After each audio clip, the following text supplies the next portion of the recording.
Ever feel like you're trying to read like a foreign language or something? When you just can't figure out if someone is into you or not. Oh, yeah. It's like, what are the rules here? Yeah, the mixed signals thing, it's so common. It's so frustrating.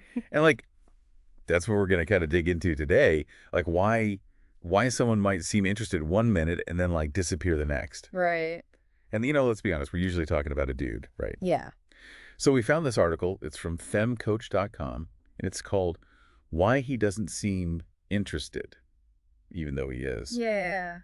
But even though it's written for women, I think a lot of what it says can really apply to anyone who's dating.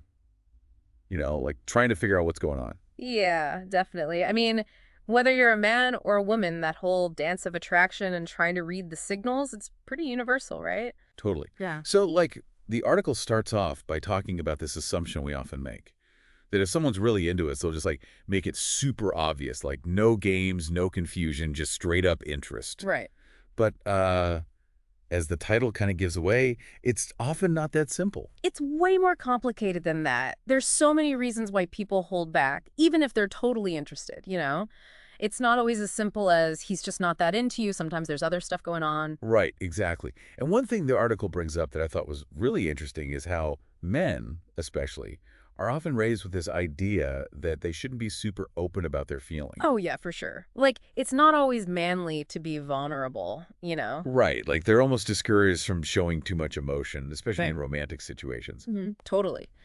And that can totally make dating more complicated because, if they're not really supposed to talk about their feelings directly, they might find other ways to show their interest. That's so true. It's like they're speaking a different love language or something. Right. So instead of grand gestures or like these heartfelt confessions, we might see their interest in like smaller, more subtle ways. Exactly. And then it becomes this whole thing of, are we misinterpreting those cues? Are we missing them altogether? Totally. And then on top of all that, there's the whole thing about past relationships, right?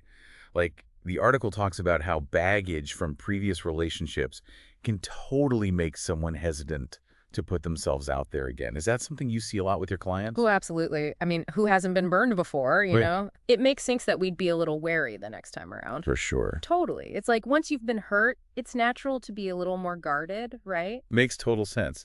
So how does that actually show up like in their behavior? How can you tell if someone's holding back because of past stuff? Well, the article mentions a few things, like they might need more time between dates, or they might seem kind of emotionally distant even if they're spending time with you. Right, like they're hesitant to get too close? Exactly. And they might prefer to take things slower than you would, maybe. Oh, yeah. That's the classic, like, he's just not that into me scenario. Right. Correct. But it's not always that. That's what's so tricky. Because it's so easy to interpret it that way. Totally. It's like just because someone needs a little space doesn't mean they're not interested. Right. And the article actually says that breaks between dates don't always mean that, which I thought was really interesting. Absolutely. It's so important to remember that everyone processes things differently, especially in dating. Like some people, they're all about constant communication, right? Like texting all day, every day. Yeah.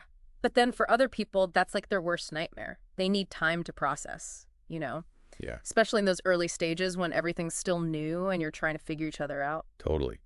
So we've talked about fear, needing space, past relationships, but like, how does that actually play out when you're like talking to someone, Like, how do you communicate or not communicate when you're interested, but also maybe a little scared? Because the article also gets into communication styles, which I thought was super interesting. Oh, yeah. Communication is key. And it's such a delicate dance, especially in those early stages.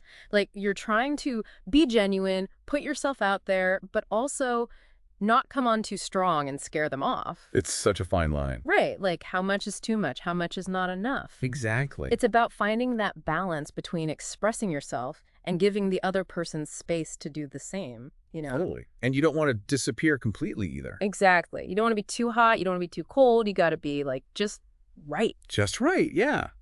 Which is so hard to figure out. It is. And one thing I found really interesting in the article was how it talked about how for some people, especially men, a more casual approach can actually be more inviting. Oh, interesting. Like if they don't feel so much pressure, if it's just more laid back, they might actually open up more easily. Oh, that's fascinating. So it's like taking the pressure off can actually lead to more genuine connection. Exactly. Because when we're feeling pressure to perform or whatever, Yeah. it's hard to be our true selves, you know? Totally. Yeah. So true. But, here's where I thought the article took a really interesting turn. It's not just about him being ready for a relationship. It's also about you being ready. 100%. That's huge. Right.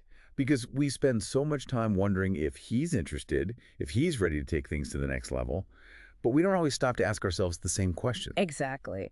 And the article, it talks about how, and this is going to sound kind of out there, but it talks about how people can sense that, like they can pick up on our own readiness or unreadiness, if that makes sense. Oh, wow. Okay, I kind of get that. Yeah, like it's like this unspoken energy we put out there. Like, even if we're not saying it, they can just tell. It's like on some level, yeah. Wow. So if we're, like, carrying around baggage from past relationships, or if we haven't really dealt with our own emotional stuff, that can actually create a barrier, even if we don't realize it. It totally can. It's like if you're not fully comfortable with yourself, if you're not really open, it's going to be hard to let someone else in, you know? Yeah, that makes sense. And they can sense that hesitation. Like, it's like you're putting up a wall without even realizing it. So it's not always about them not being ready for US. It could be about US not being ready for them. Yeah. Or even just for a relationship in general. It's like, whoa, where do you even start with that? Like, how do you even figure out if you're ready or not? Right. It's deep stuff. It really is about looking inward, like asking yourself the tough questions. Am I actually open to being in a relationship right now? What am I afraid of? Yeah. Am I bringing old baggage into this without even realizing it? Right, because it's so easy to get caught up in what the other person is thinking and doing. Like, we're trying to analyze their every move. Total. But really, like you said, it starts with us. It does. It always does. And, this is something I tell all my clients. Just because someone's not reciprocating your feelings doesn't mean there's something wrong with you. Oh my gosh, that is so important to remember. It's true. Their hesitation usually has way more to do with them than with you. That's so true. Yeah. Because, like, especially these days with dating apps, it's so easy to feel like you're constantly being judged and compared. Oh, 100%. And so you start to internalize that rejection, like, oh, it must be me, I'm not good enough. Right, exactly. But like we were talking about, it could just be different communication styles, different timing, just different stuff going on in their life. Totally. Sometimes it has absolutely nothing to do with us. Exactly. And like realizing that can be so freeing because then you can just be yourself, Yeah, totally. So, like, what's the best thing to do then? If you're in that situation, you're trying to figure out these mixed signals, what's the most important thing to remember? I would say don't jump to conclusions. Okay, good advice. Yeah, just slow down, take a breath, try to communicate openly and honestly, If you're feeling confused, just say so. Yeah. Instead of like playing games or shutting down. Yeah, right. And most importantly, remember to check in with yourself like we were talking about. Are you ready for a relationship? Are you bringing your best self to the table? Right. Are you being honest with yourself about what you want? Exactly. Because at the end of the day, healthy relationships, they're built on trust and understanding. And that takes time. Yeah, they really do. Well, this has been such a great conversation. I think we all learned a lot today about dating and relationships and, like, how to navigate those tricky mixed signals. For sure. But, like, here's something I was thinking about. The article we were talking about, it was mostly about men, right? But don't you think a lot of this applies to everyone? Like, aren't we all sending mixed signals sometimes, whether we realize it or not? It's definitely something to think about. Anyway, that's all the time we have for today. Thanks so much for listening to The Deep Dive. We'll catch you next time.